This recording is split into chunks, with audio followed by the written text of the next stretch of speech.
Hello नमस्ते, कैसे हैं आप लोग। मैं बेरैंक बड़ी आपका बड़ी स्वागत करता हूं आपका अपने और आपके इस चैनल पे नॉट वेस्टिंग मच टाइम। कल के लेक्चर के आगे आज ज्योग्राफी अपन शुरू करते हैं, कंटिन्यू करते हैं।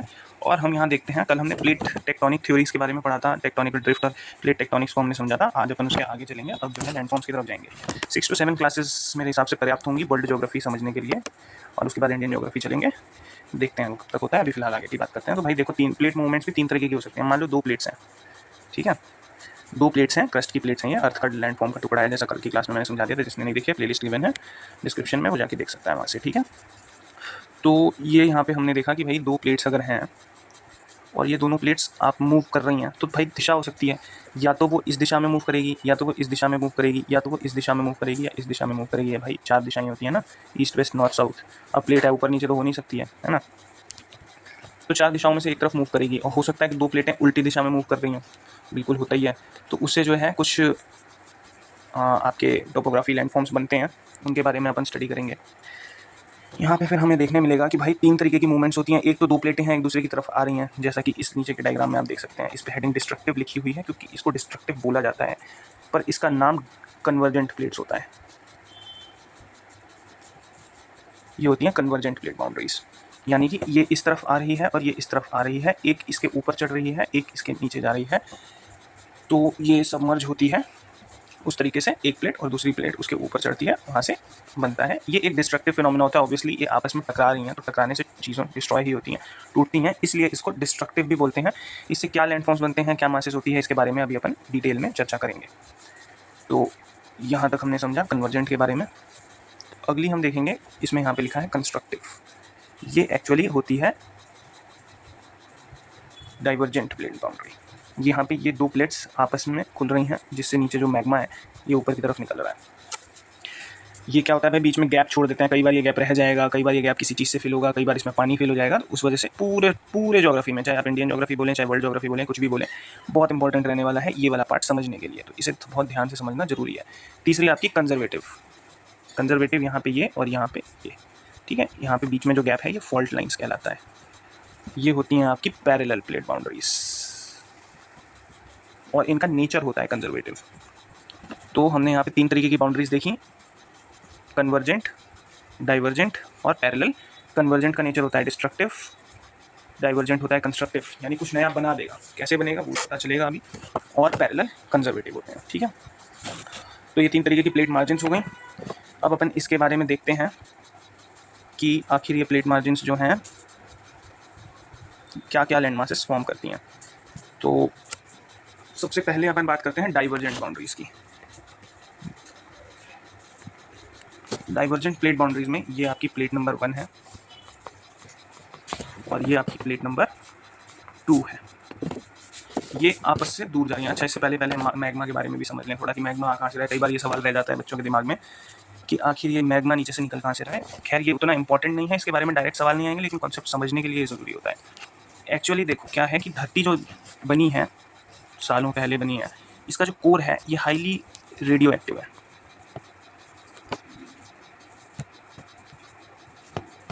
हाईली रेडियो एक्टिव होने की वजह से इसमें क्या होता है, न्यूक्लियर या रेडियो एक्टिव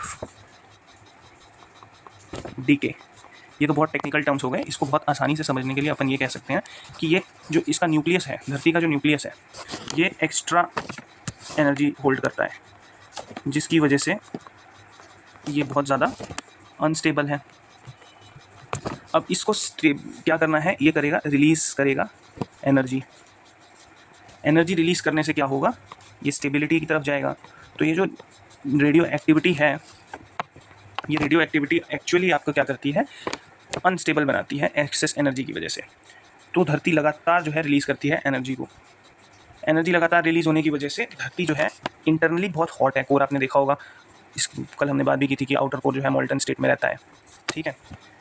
ये जब हीट बाहर निकलती है तो कई जगह क्या होता है कि अब यहाँ पे डायग्राम्स के थ्रू, हम डायग्राम के थ्रू समझते हैं इसको, कि जब ये हीट बाहर निकलती है एक्चुअली, तो ये हीट बाहर निकलते हुए यहाँ पे पेरिडोटाइट जो है, पेरिडोटाइट एक टाइप का रॉक होता है जो धरती के अंदर भी पाया जाता है, बाहर भी पाया जाता है। इसके अपने फॉर्मेशन होता है, रॉक्स के बारे में पढ़ेंगे तो जानेंगे। लेकिन आप इतना समझ लीजिए, धरती के नीचे, लिथोस्फीयर के नीचे जो एस्थेनोस्फीयर है, कल हमने इसकी चर्चा की थी, एस्थेनोस्फीयर के अंदर यहाँ जो रॉक्स हैं, इसको बहुत ज़्यादा जो है ये हीट करने की वजह से पिघला देते हैं। और ये पिघल के देखा होगा आपने, जब भी वो होता है, क्या कहते हैं इसको, जब सोनार वगैरह सोने को तपाते हैं तो वो कैसे लाल हो जाता है और बिल्कुल वो हो जाता है। हमने कई बार ज्वालामुखी की तस्वीरें वगैरह देखी होंगी, मैग्मा भी बिल्कुल पिघला हुआ कैसा लगता है, तो वो पिघल के ऐसा होता है। और उसके बाद ये बुओयेंसी की वजह से लिथोस्फीयर के ऊपर ट्रैवल करता है। ठीक है, अब बुओयेंसी क्या होती है भाई? बुओयेंसी जो है किसी भी चीज़ के तैरने की क्षमता होती है। अब तैरने या ऊपर जाने की क्षमता, अब इसको साइंस में अपने आर्किमिडीज प्रिंसिपल वगैरह में बहुत डिटेल में समझेंगे। अब ये समझ लो कि भैया ये जो है हाई प्रेशर जोन है, बाहर की तरफ लो प्रेशर जोन है। अब हाई प्रेशर यानी दबाव ज़्यादा है। एक टूथपेस्ट की ट्यूब देखी है, जब हम यहाँ प्रेशर ज़्यादा दबाते हैं तो टूथपेस्ट फ्लो करता है और अपने आप ऊपर की तरफ निकलता है। ये हाई प्रेशर के दबाव से ये जो लिथोस्फीयर की चट्टानें हैं, इनके बीच में जो गैप्स हैं, हर चीज़ के बीच में मॉलिक्यूलर गैप्स होते हैं, उन गैप्स को इस्तेमाल करते हुए ट्रैवल थ्रू करती है। और जैसे ठीक यहाँ दबाएंगे, अगर हम हाई प्रेशर देंगे तो टूथपेस्ट ऊपर को फ्लो करेगा, उसी तरीके से ये भी फ्लो करता है। अब ये भी जो हाई प्रेशर लो प्रेशर है, ये हम बर्नौलीज़ थ्योरम और कई जगह अभी विंड सिस्टम वगैरह देखेंगे, वहाँ पे भी दोबारा पढ़ेंगे, इसको समझेंगे। लेकिन ये साइंस का मोस्टली कॉन्सेप्ट है और ज्योग्राफी में भी बहुत ज़्यादा ही ये प्रेशर का कॉन्सेप्ट भी बहुत ज़्यादा इंपॉर्टेंट है। तो उस वजह से ये ऊपर लिथोस्फीयर में आता है। और यहाँ पे जब हीट आती है तो एक्चुअली ये पार्शियल मेल्ट करती है कॉन्टिनेंटल क्रस्ट को, और यहाँ पे जो है मैग्मा बनता है, ग्रेनाइटिक कंपोजिशन। अब चट्टानें भी इसी से बनती हैं, क्योंकि एक्चुअली है तो ये पिघली हुई चट्टान ही ना, इसमें ग्रेनाइट होता है, बॉक्साइट होता है, ये सारी चीज़ें हमें ज्वालामुखियों से प्राप्त होती हैं। और भी पूरा ना धरती का अंदर का हिस्सा पिघल के अभी मैग्मा बन जाता है। अभी के लिए इतना समझो, अभी ज्वालामुखी वोल्केनिज्म पूरा टॉपिक पढ़ेंगे तो और डिटेल में इस चीज़ को समझेंगे। तो यहाँ पे ये मैग्मा बन गया। अब basaltic magma Pond's beneath less dense crystal locks ये हैं। अब इसको ग्रेनाइटिक कंपोजिशन में बदला, ये और ऊपर गया, ये बन गया मैग्मा चेंबर। अब यहाँ पे आप देखेंगे धरती में कई जगह मैग्मा चेंबर्स पाए जाते हैं, क्योंकि नीचे जो है हीट की वजह से इस तरीके के फिनोमेना हुए होते हैं। और धरती के नीचे कई जगह आपको पाएंगे कि ये धरती का सरफेस है और यहाँ बहुत सारा मैग्मा चेंबर में इकट्ठा है। ठीक है, और ये लावा अपने अंदर का लावा फट के बाहर आने का इंतजार कर रहा है। अब वो प्रोसेस कैसे होता है? वो प्रोसेस प्लेट्स की मूवमेंट पे बहुत ज़्यादा डिपेंड करता है, क्योंकि अब यहाँ से अब हम आगे चलेंगे और जब प्लेट्स की मूवमेंट को समझेंगे तो हमें बेहतर समझ में आएगा कि कैसे हुआ है। तो हम यहाँ डाइवर्जेंट प्लेट्स की चर्चा कर रहे थे। अब मान लो दो प्लेट्स बाहर को मूव कर रही हैं, बीच में खाली गैप छूट रहा है, हो सकता है नीचे मैग्मा चेंबर हो। अब ये क्या होगा भाई? मैग्मा वैसे ही लो प्रेशर की तरफ ट्रेवल करता है, तो ये क्या होगा? जगह भरेगा, फट के बाहर आएगा, है ना। और हो सकता है कि ये आए और जमना शुरू हो जाए, तो क्या होगा? यहीं इकट्ठा हो जाएगा और ये क्रेटर बन जाएगा, जहाँ से अभी भी बाहर आ रहा है मैग्मा गर्म है यहाँ पे और यहाँ साइड में ठंडा हो रहा है। ऐसा कुछ बन सकता है ना। तो आप इसको पहचानते हो बहुत अच्छे से। हिंदी में इसको ज्वालामुखी कहते हैं, इंग्लिश में इसको वोल्केनो कहते हैं। तो ये एक वोल्केनो है जो डाइवर्जेंट प्लेट से फॉर्म हो गया, है ना। एक बार फिर डाइवर्जन करते हैं। अच्छा, यहाँ पे ये लावा जल्दी ठंडा हो गया क्योंकि ये एसिडिक था। अब ये बेसिक केमिस्ट्री का रूल है, देखो सब्जेक्ट सारे साथ में पढ़ने इसीलिए सही रहते हैं, ज़रूरी भी होते हैं, और सभी सब्जेक्ट्स पे कमांड होना भी ज़रूरी होता है। बट फिर भी नहीं भी है तो मैं बता दूं, कोई बहुत बड़ी बात नहीं है। ये केमिस्ट्री का बेसिक रूल है कि एसिड जल्दी ठंडा होता है, बेस बाद में ठंडा होता है, देर से ठंडा होता है। अब कोई चीज़ जल्दी ठंडी होती है तो भाई ये यहाँ से बाहर निकला, यहाँ तक पहुँचा, यहीं जम गया, ये यहाँ पहुँचा, यहीं जम गया, है ना। तो ये तो वॉल्केनो पे जम जाएगा। पर अगर ये ना जमता, तो अगर ये बेसिक होता, तो अब उसकी बात करते हैं। तो यहाँ पे से अब अपन एक और मैग्मा चेंबर बनाते हैं जो कि बेसिक है। अब ये मैग्मा आया, ये जमा नहीं, ये बह गया, दूर तक बह गया, फैल गया, क्योंकि ये यहीं नहीं जम रहा है, इस तरीके के फॉर्म में नहीं जम रहा है, ये दूर तक फैल रहा है, तो ये फैल गया। और बट कभी ना कभी तो ठंडा होगा, जमेगा। तो ये क्या हुआ कि जो एक्चुअल ज़मीन है इससे उठी हुई ज़मीन बन गई, टेबल टॉप टाइप की। इसे ही हम क्या कह सकते हैं? इसे हम कहते हैं प्लेट्यू। मतलब ये लावा या मैग्मा से फॉर्म हुई, टेक्टोनिक एक्टिविटी से फॉर्म हुई प्लेट्यू है। प्लेट्यू एक्चुअली, प्लेट्यू क्या होता है? कोई भी elevated surface with flat top, मतलब कि जो धरती के सतह से ऊंची है लेकिन फ्लैट टॉप है, टेबल नुमा स्ट्रक्चर जिसको कहते हैं। वो और भी तरीकों से बन सकता है। सबसे बेस्ट एग्जांपल है पेनिनसुलर प्लेट्यू। इंडिया का साउथ इंडियन का हिस्सा है ये। अगर हम देखें तो यहाँ आप देखोगे तो पठार है, ये पूरा टेबल टॉप है। ये बेसिक मैग्मा की एक्टिविटी से बना है। इसके कई हिस्से हैं। इसमें है आपका मालवा प्लेट्यू है, मारवाड़ प्लेट्यू है, बुंदेलखंड है, बघेलखंड है, छोटा नागपुर है, डेक्कन ट्रैप है ना। तो ये सारे हिस्से हैं इस प्लेट्यू के। यहाँ पे ये पूरा ले सकते हैं, थोड़ा समझ जाओ। तो ये जो पूरा प्लेट्यू फॉर्म हुआ है यहाँ पे, ये यहाँ जो मैंने जगह छोड़ी है, ये कोस्टल प्लेन से। ये सारी चीज़ें अभी इंडियन ज्योग्राफी जब डिस्कस करेंगे तो बहुत डिटेल में डिस्कस करेंगे। पर ये जो प्लेट्यू फॉर्म हुआ है, ये प्लेट्यू बेस्ट एग्जाम्पल है इस तरीके से मैग्मा होने का। क्यों? क्योंकि जब मैंने कल ये आपको बात बताई थी कि प्लेट मूव कर रही है, तो ये जो इंडियन प्लेट है, इंडियन प्लेट भी जब आप एक इंडियन मैप का स्ट्रक्चर देखोगे गड़बड़ बन जाए थोड़ा तो माफ़ करना, मेरी ड्राइंग बहुत ख़राब है। तो यहाँ से तो ये इधर पुश कर रही है यूरेशियन प्लेट को, ठीक है, और इसी वजह से यहाँ पे माउंटेन्स बनते हैं। अभी हम कन्वर्जेंट माउंटेन्स को देखेंगे तो हमें पता चलेगा। अभी फिलहाल हम डाइवर्जेंट प्लेट्स को पढ़ रहे हैं, तो यहाँ से लेकिन ये दूर भी जा रही है इस प्लेट से, तो यहाँ पे जो गैप बनता है यहाँ से मैग्मा निकला और ये पूरे मैग्मा ने फैल के कवर किया है पूरे एरिया को। क्यों? क्योंकि ये बेसिक था। अगर ये बेसिक ना होता तो यहाँ पे हमें, अगर ये एसिडिक मैग्मा होता तो इस एरिया में हमें वोल्केनोज देखने मिलते, ज्वालामुखी। लेकिन क्योंकि ये एसिडिक था इसलिए वोल्केनोज की जगह ये दूर, बेसिक था सॉरी, वोल्केनोज की जगह दूर तक फैला, बाद में ठंडा हुआ टेबल टॉप का, और इसने क्या बनाया? पेनिनसुलर प्लेट्यू बनाया, ठीक है। तो यहाँ हमने समझा। और क्या बनाते हैं भैया? तो सी रिजेस बनते हैं। सी रिजेस भी सेम इसी तरीके से बनते हैं, डीप सी रिजेस। दो प्लेट्स हैं, दूर जा रही हैं, मैग्मा है और ये ओशियन है। इसको थोड़ा छोटा कर देते हैं। ऊपर आपके समुद्र है, अब ये समुद्र का पार्ट है, यहाँ मैग्मा था। अब ये मैग्मा यहाँ से बाहर आता है और ये फैलता है, पानी की वजह से भी जल्दी ठंडा हो रहा है और ये हाइट्स गेन करता है, ठीक है। अब ये जब हाइट्स गेन करता है तो कई बार ये रिजेस इतनी हाइट होती हैं कि ये समुद्र के ऊपर से बाहर भी आ जाती हैं। जैसे कई रिजेस तो समुद्र के नीचे रहेंगे, लेकिन कुछ हिस्से इन रिजेस के बाहर भी निकल आएंगे और आइलैंड्स भी फॉर्म कर देते हैं। ये शिप्स के लिए बड़ी हेडेक होती है डीप सी रिजेस, और पूरा मैप है इसको लेके, जिस रास्ते से आमतौर पे बड़े शिप्स जाना नहीं पसंद करते हैं। और डीप सी रिजेस एक बड़ा टेक्टोनिक एक्टिविटी का एक स्ट्रक्चर है जो कि पाया जाता है। कहाँ पाया जाता है, क्या पाया जाता है, आगे अभी हम जब पढ़ेंगे इसको, क्या कहते हैं, पूरा हाइड्रोस्फीयर जब हम पढ़ेंगे तो हम देश दुनिया में जितने भी इंपॉर्टेंट डीप सी रिजेस हैं या आइलैंड्स हैं इस तरीके से बने हुए उनके बारे में देखेंगे। अभी के लिए आपको समझना था मेरे हिसाब से कि इसकी फॉर्मेशन कैसे होती है, वो आपको समझ में आ गया होगा। नेक्स्ट अगर हम बात करें तो बात होती है कन्वर्जेंट बाउंड्री की, कन्वर्जेंट प्लेट मार्जिन्स। इसका एक बेसिक सा डायग्राम मैं बनाऊँ तो एक ये प्लेट है जो सबमर्ज हो रही है और एक ये प्लेट है जो इमर्ज हो रही है एक दूसरे के ऊपर, ठीक है। तो क्या होता है कि भाई ये प्लेट राइज अप कर गई यहाँ से, तो अगर कोई इंसान यहाँ खड़ा है तो इसे तो सीधी ज़मीन पे चलते चलते ऊपर उठा सा चीज़ दिख गया ना, ऐसे इतना बड़ा, तो क्या बोलेगा यार ये तो माउंटेन है ना। ऐसे ही सबसे पहले निर्माण होता है इसका, फोल्ड माउंटेन का, ठीक है। फोल्ड माउंटेन्स क्यों बोला जाता है भाई? कि जैसे हम कपड़े फोल्ड करके रखते हैं वैसे ये इसका नीचे गया, सबमर्ज हुआ, दोबारा बनाते हैं, ये प्लेट सबमर्ज हुआ, ये इमर्ज हुआ, ये ऐसे एक दूसरे पे फोल्ड हुए,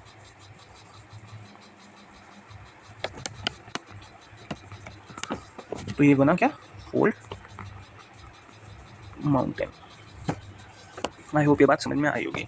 इसके अलावा कन्वर्जेंट बाउंड्रीज और क्या बनाती हैं भाई? इसके अलावा कन्वर्जेंट बाउंड्रीज कई बार क्या होता है कि जब ये सबमर्ज होते हैं तो यहाँ डीप गैप छूट जाता है, और अगर यहाँ मैग्मा चेम्बर्स हुआ तो ये मैग्मा फिर बाहर आएगा और ये क्या फॉर्म करेगा? सेम वही मैग्मा के आने से वोल्केनोस फॉर्म होंगे। तो अपनी पहली एक बार इमेज की तरफ चलते हैं, वहाँ पे शायद दिखे भी हमें। हाँ ये देखो कन्वर्जेंट बाउंड्रीज में ये डाइवर्जेंट इसके नीचे जा रही है, यहाँ मैग्मा चेम्बर है, ये यहाँ आ रही है, लेकिन मैग्मा चेम्बर को ये ट्रिगर करके प्रेशर बाहर रिलीज कर दे रहा है, ठीक है। इनकेस अगर मैग्मा चेम्बर नहीं होता है तो, इनकेस अगर मैग्मा चेम्बर नहीं होता है तो क्या होगा भाई? तो ये तो गड्ढा खाली छूट जाएगा, ठीक है। अब ये गड्ढा जब खाली छूट जाएगा तो हो सकता है कि ये गड्ढा खाली समुद्र के नीचे भी छूटा हो। तो ये जो गहरी समुद्र के गहरे गहरे पॉइंट्स होते हैं इनको कभी एक्सप्लोर भी नहीं किया जा सकता है, इसे हम कह देते हैं ट्रेंच। ये तो थोड़ा वैसे ज़्यादा मैंने स्लाइडिंग बना दिया है, बेसिकली ये बन जाता है ट्रेंच सीधा, ठीक है। ये जो क्रैक टूटा हुआ है यहाँ पे, तो ये ट्रेंच हो जाता है आपका। इसका एक एग्जांपल याद आ रहा है अभी कि Mariana trench.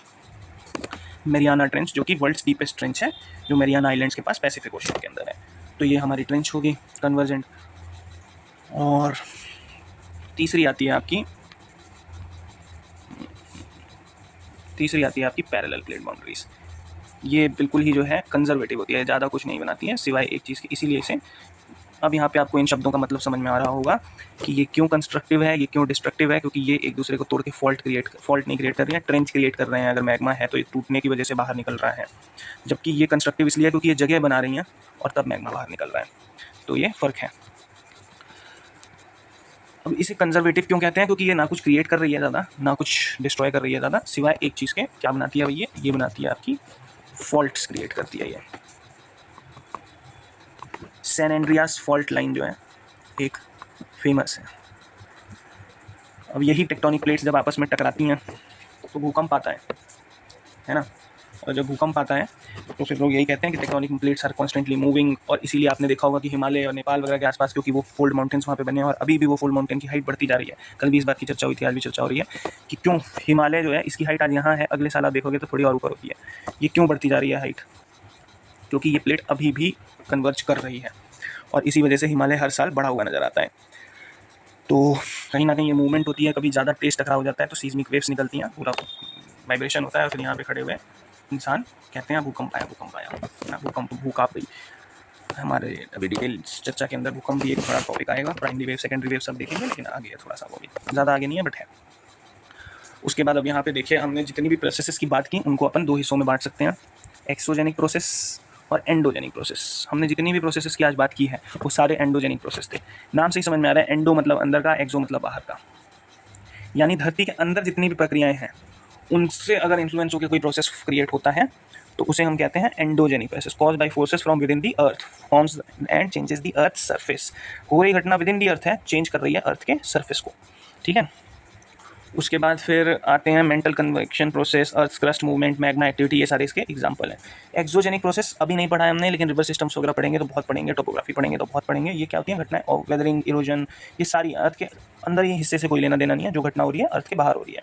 Transport and sedimentation, mass and land depletion, भाई नदी चली, नदी ने जो है पहाड़ की मिट्टी को अपने साथ खदेड़ा, और जब वो धरती ज़मीन पे आई उसकी वेलोसिटी कम हुई तो उस मिट्टी को छोड़ दिया, तो यहाँ पे जो है खादर बांगर इस तरीके की मिट्टी देखने मिली जो बड़ी उपजाऊ मिट्टी मानी क्या गई, मतलब है ही। तो ये क्या है, इसने धरती के बाहर से ही पहाड़ से मिट्टी खोदी और धरती के बाहर ही दूसरी जगह छोड़ दी। इससे भी तो दूसरी जगह जो है प्लेन्स बन रहे हैं, पूरा ग्रेट नॉर्दर्न प्लेन्स कहा जाता है, जो गंगा यमुना वगैरह बनाती हैं हिमालय की मिट्टी को लाके। तो वो कैसे बनाती हैं भाई ग्रेट नॉर्दर्न प्लेन्स? तो वो ऐसे ही तो बनाती हैं। तो क्या इसमें धरती के नीचे की कोई प्रोसेस इन्वॉल्व है? नहीं भाई, सारी की सारी प्रोसेस ऊपर ही हो रही है। तो ये कौन सी प्रोसेस हुई? Exogenic process. जो धरती के अंदर वाली अभी हमने समझी, पूरा पठार जो हमारा पेनिनसुलर प्लेट्यू है वो एंडोजेनिक प्रोसेस का हिस्सा है। जो हमारे ग्रेट प्लेन्स हैं, ग्रेट नॉर्दर्न प्लेन्स, वो एक्सोजेनिक प्रोसेस का हिस्सा है।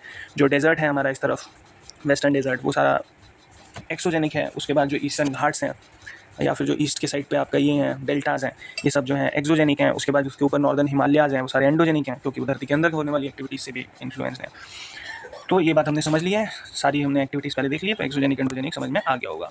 The next topic we will be discussing is earthquake, यानी कि भूकंप, and this will be dealt in next class.